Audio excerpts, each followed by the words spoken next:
Hey guys, make sure to stay until the end. We'll explain about common mistake people make when replacing fuses and relays that can end up you spending quite a bit of money on diagnostics tools, parts that you may not need. Make sure to stay until the end.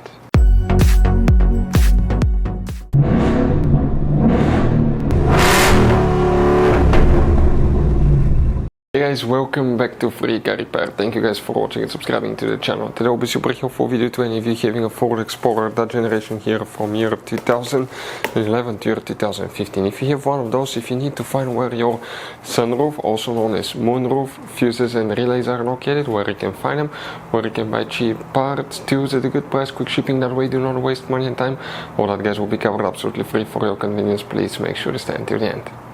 So before we start, let us tell you guys a little bit about us. Every single car we get here at the garage, we try to make at least 200 to 300 free repair videos.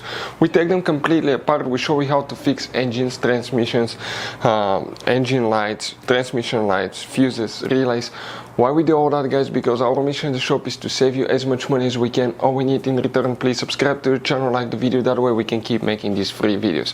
By the way, check out our YouTube channels. We have, guys, more than 15,000 free repair videos that can save you thousands of dollars in future repairs. So let's go ahead and start on it now. Here, guys, we need to check one fuse, then we need to go to a different fuse box and check some more from top to bottom. That's 1, 2, 3, 4th row. They go like that. So we'll go in this row right here now, and here we need to, guys, check fuse 38, which is that 10 amp fuse right here. That will be the fuse that you will need to check. Then you need to open the hood on your Ford Explorer, and the moment you open it, guys, you're going to find on the driver's side next to the car battery right here, you have the main engine fuse box. Press the two tabs here, lift that cover.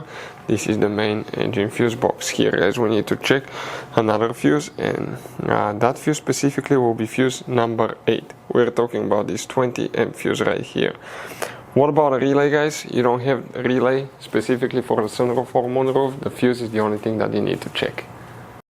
So let me explain why it's super important, guys, to test fuses. Fuses, not often you can see if they're burnt or they're good. Sometimes they may seem perfectly fine, you think it's a good fuse, you put it back in, and you end up spending money and time on parts and problems that do not exist, guys, when all you had to do, test your fuse, find out it's bad, replace it, fix your problem. So we will have a video how to test a fuse, okay, different kinds of fuses, and how to test relays, guys. We're going to put the link in the description of the video below, specifically to that video. Please check it out. Here, guys, we need to check one fuse, then we need to go to a different fuse box and check some more from top to bottom. That's 1, 2, 3, 4th row. They go like that. So we'll go in this row right here now, and here we need to, guys, check fuse 38, which is that 10 amp fuse right here. That will be the fuse that you will need to check. Then you need to open the hood on your Ford Explorer, and the moment you open it, guys, you're going to find on the driver's side next to the car battery right here, you have the main engine fuse box. Press the two tabs here, lift that cover. This is the main engine fuse box. Here, guys, we need to check another fuse, and that fuse specifically will be fuse number 8. We're talking about this 20 amp fuse right here. What about a relay, guys? You don't have a relay specifically for the sunroof or moonroof. The fuse is the only thing that you need to check. So, guys, by the way, you have all kinds of different fuses, relays, circuit breakers, and check under the hood. It's even more complicated, guys. And even you have some special fuses, okay, like this one right here. One time we needed a replacement fuse, we couldn't get one, and we were stuck in the middle of nowhere because of that. We'll recommend to buy some, put them in the glove box for a peace of mind. We'll share the link in the description of the video below for your convenience, where you can get them at a good price, quick shipping, that way you do not waste money and time. Thank you guys for watching, and see you next time.